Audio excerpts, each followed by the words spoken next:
14 जनवरी मकर संक्रांति का दिन। क्यों मनाते हैं हम लोग मकर संक्रांति?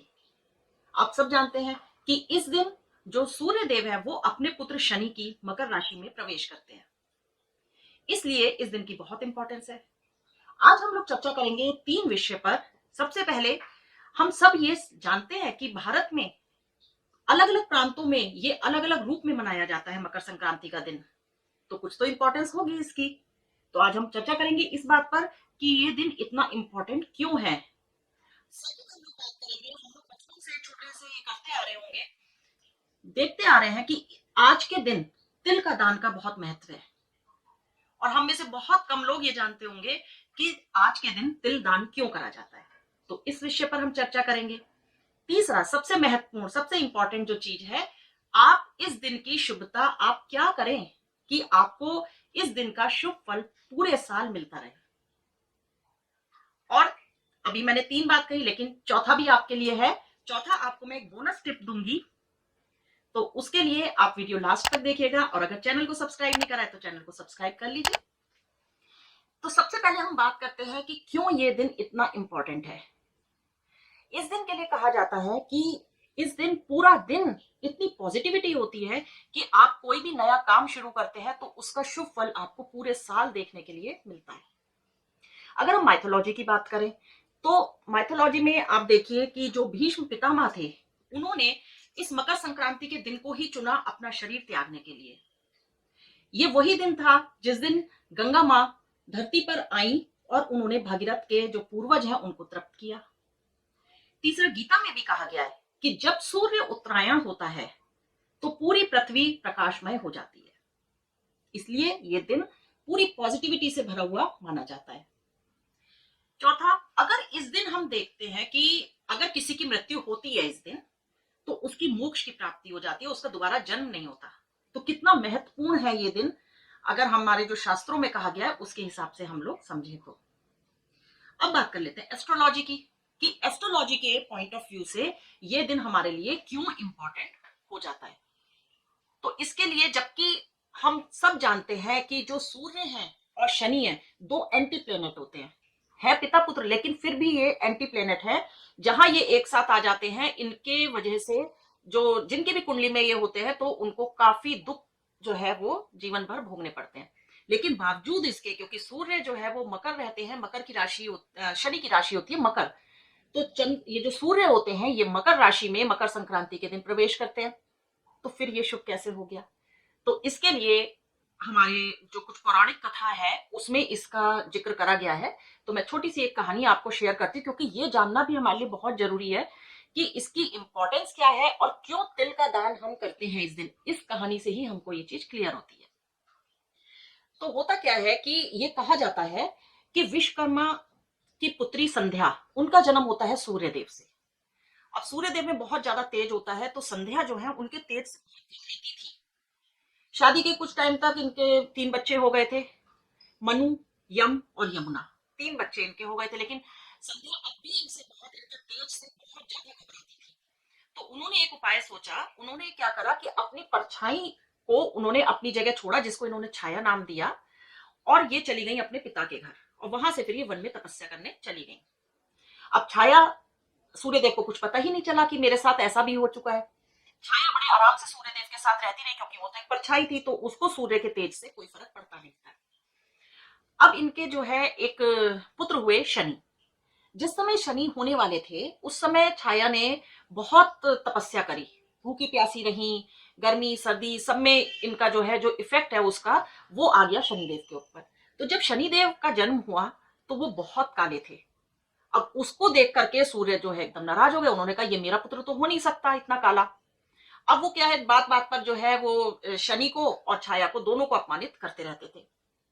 जब शनिदेव बड़े हो गए तो एक दिन इसी तरह अपमानित होते होते उन्होंने गुस्से में सूर्यदेव को बहुत तेज दृष्टि से देखा। तो उस दृष्टि से सूर्यदेव जो है एकदम काले पड़ गए, और उनके जो घोड़े हैं उनकी गति भी धीमी हो गई। अब सूर्यदेव घबरा गए, क्योंकि ऐसा तो, अब सूर्यदेव की अगर गति धीमी होगी तो आप समझ सकते हैं कि क्या इफेक्ट पड़ रहा होगा। ये तो भाई राजा है सारे प्लेनेट्स के। तो इनका जो पुत्र था यम, उसने इन्हें समझाया कि आपको शनि से माफी मांगनी चाहिए, क्योंकि आपने अपमानित तो करा है, आपने गलती तो करी है। अब शनि ही आपको जो है इस कर्ज से मुक्ति दे सकते हैं।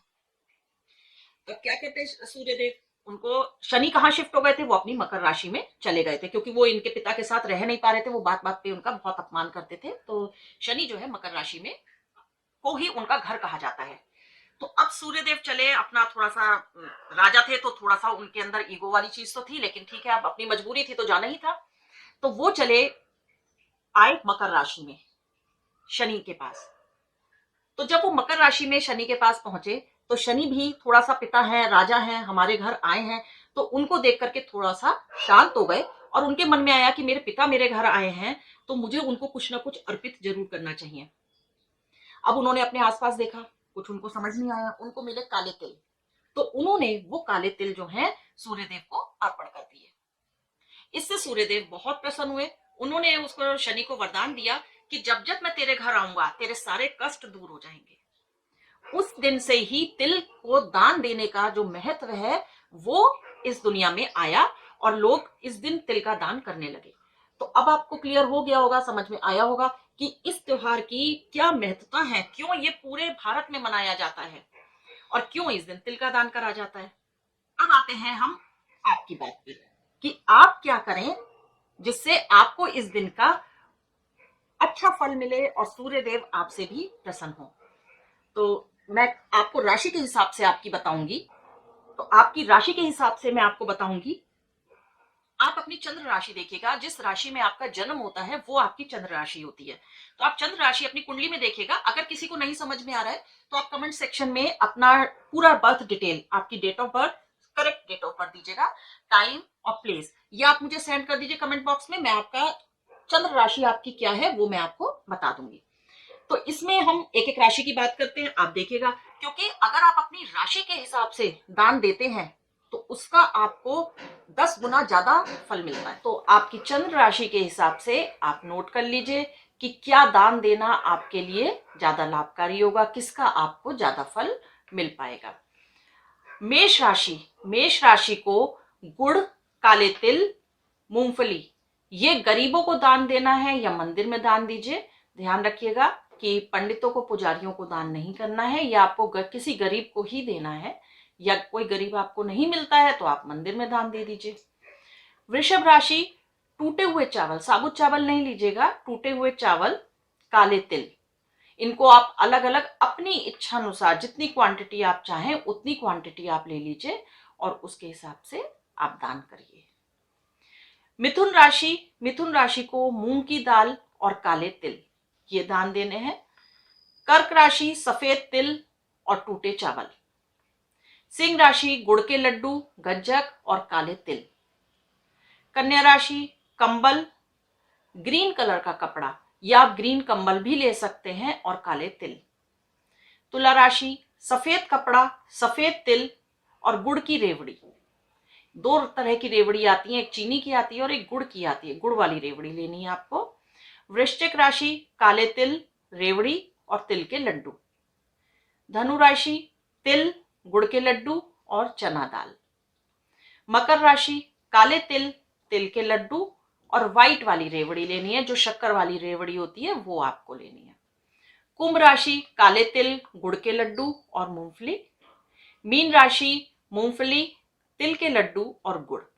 तो ये आपकी चंद्र राशि के हिसाब से हो गया कि आपको क्या दान देना है जिससे आपको पूरे साल जो है शुभ फल प्राप्त हो। अगर आप कोई नया जॉब, नया बिजनेस स्टार्ट करना चाहते हैं तो ये दिन इन सब कामों के लिए भी बहुत ज्यादा इंपॉर्टेंट है और बहुत इसकी शुभता मिलती है। अब बात आती है बोनस टिप की। तो बोनस टिप में मैं आपको एक ऐसी रेमेडी दे रही हूं जो बहुत ही इजी है और 100% इसके रिजल्ट मिलते हैं। अगर कोई भी समस्या है आपकी और वो आपने बहुत सारे उपाय कर लिए, बहुत आपने कोशिश कर ली, लेकिन वो समस्या आपकी जा नहीं रही है, तो आप इस दिन पतंग उड़ाई जाती है मकर संक्रांति के दिन, तो एक पतंग पर आप किसी भी कलर के पेन से अपनी वो समस्या लिख दीजिए और उस पतंग को बहुत ऊंचाई तक उड़ाइए। या आपको नहीं आती तो किसी को आती है तो आप उससे उड़वा लीजिए। तो पतंग को आप बहुत ऊंचाई तक उड़वाइए और जब वो काफी ऊंचाई तक पहुंच जाए तो आप उसका धागा तोड़ दीजिए। ध्यान रखिएगा कि जब आप धागा तोड़ते हैं तो पतंग इतनी दूर होनी चाहिए कि वो आपके पास आके ना गिरे, कहीं और जाकर के गिरे वो। देखिए, आपकी समस्या अगर सूर्यदेव ने चाही तो बहुत जल्दी ही आपको उस समस्या से छुटकारा मिल जाएगा, निजात मिल जाएगी। अगर आपको वीडियो पसंद आया है, इंफॉर्मेटिव लगा है, तो आप लाइक सब्सक्राइब जरूर करिएगा चैनल को और शेयर भी करिएगा, जिससे जिन लोगों को कुछ प्रॉब्लम है या कोई लोग जानना चाहते हैं कि उनको क्या दान देना है। अगर आपकी, फिर से मैं बता रही हूँ आपको, अगर आपको अपनी चंद्र राशि नहीं पता है तो आप कमेंट सेक्शन में मेरे को अपने बर्थ डिटेल भेज दीजिए, मैं आपकी चंद्र राशि आपको बता दूंगी। आज का वीडियो यहीं तक, फिर मिलते हैं हम नए वीडियो में नई इंफॉर्मेशन के साथ। इजाजत दीजिए, नमस्कार।